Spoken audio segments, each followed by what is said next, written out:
రేపు విశ్వ హిందూ పరిషత్ వారి ఆధ్వర్యంలో హిందూ ఐక్యత ర్యాలీ అని ఒకటి ఏర్పాటు చేశారు.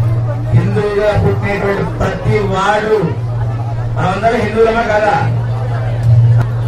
అందరం రామ భక్తులమేనా, అందరికీ కూడా రామదాసులుగా ఉండేటువంటి వారికి క్రోధం అనేటువంటిది ఉండకూడదు.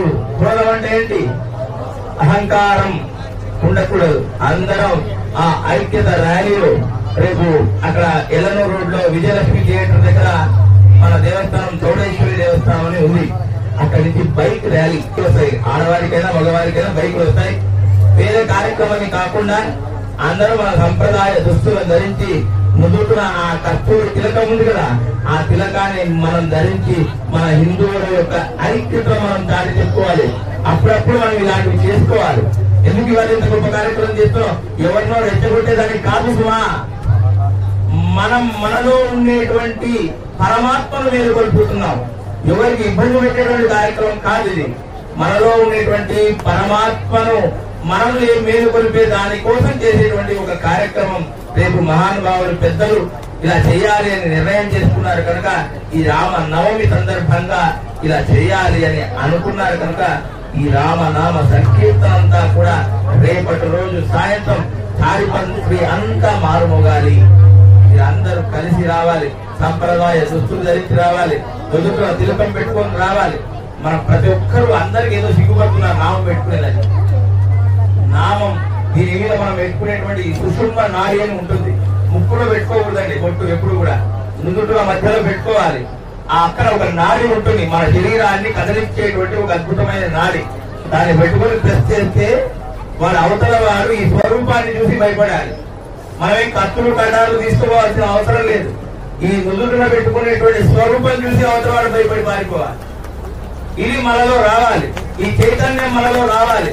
కనుక ఇవాళ రోజు ఎంతమంది అయితే మనం ఉన్నామో ఇంతకింతకు ఈ సమాజంలో పుట్టినటువంటి హిందువుగా పుట్టినటువంటి ప్రతి వాడు కూడా రేపు ఆ ఐక్యత ర్యాలీలో పాలు పంచుకోవాలి. ఒకరిని రెచ్చగొట్టేదానికి కాదు, మనలో రాముడు ఉన్నాడు అని తెలియజేసే దానికోసం. అందరం మందబుద్ధులతో ఉన్నాం, మన స్వార్థంతో ఉన్నాం. భారతదేశం ఎలా అయిపోయినా పర్వాలేదు, మనం బాగుంటే చాలు అనుకుంటాం. దేశం బాగుంటేనే దానిలో ఉండేటువంటి ప్రజలు మనం అందరం సుఖ సంతోషాలతో జీవించి ఉంటారు.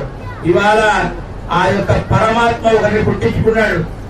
ఆ గొప్పవారి పేరు మనం ఇప్పుడు ఎందుకు తెలుసుకోవడం? అందరికీ తెలుసు. ఆయన ఉన్నాడు, రాత్రి పగలు కష్టపడుతూ ఉన్నాడు. మనం ఇవాళ ఇంత గొప్పగా ఈ కార్యక్రమాలన్నీ చేసుకోగలుగుతున్నామంటే ఆ మహానుభావుడి యొక్క గొప్పతనం. ఆయన ఉన్నాడు కనుకే మనం ఈరోజు సంతోషంగా నిద్రపోగలుగుతున్నాం. ఎన్ని కార్యక్రమాలు సంకోచం లేకుండా మొదట నొక్కగొట్టేమని అన్ని ముద్దు పెట్టుకుంటా నేను. అంత స్వరూపంగా మన యొక్క భారతదేశ ఈ యొక్క ధర్మాన్ని మొత్తం నలుమూలల వ్యాపింపజేస్తూ అవతల వారు అదర్ కంట్రీస్ భయపడుతున్నారు మన దగ్గరికి రావాలంటే. అంతటి గొప్ప మహానుభావులు పుట్టించుకున్నాడు మన భారతదేశం. అందుకు మన భారతదేశంలో పుట్టుకునేటువంటి మనం అందరం కూడా రేపు అందరం కలుద్దాం. ఆ రామనామాన్ని సంకీర్తన చేసుకున్నాం. ఏ ఒక్కరికి సంబంధించినటువంటిది కాదు, కేవలం విశ్వ హిందూ పరిషత్. విశ్వం మొత్తం అందరం హిందువులమే, అందరం పరిషత్తులమే, అందరం కళ సేవకులమే. మనమందరం కూడా అందరం సేవకు చేసుకుంటూ మన కార్యక్రమాన్ని ముందుకు తీసుకెళ్తాం. ఎంతమందికి బండ్లు అందరికి వస్తాయి కదా, బండ్లు రాకండి, బండికి ఒక జెండా కట్టుకోండి, ఒక వస్త్రం పైన ధరించండి, దొరుకుకుంటారండి. ఒకవేళ నడుచుకుంటారండి, నడుచుకుంటూ వెళ్దాం. ఏమి బైక్ ర్యాలీ అని పెట్టారు, బైక్ ర్యాలీ రాయటోళ్ళంతా ఇంట్లో కూర్చోమని కాసుమా, అందరూ కలవాలి.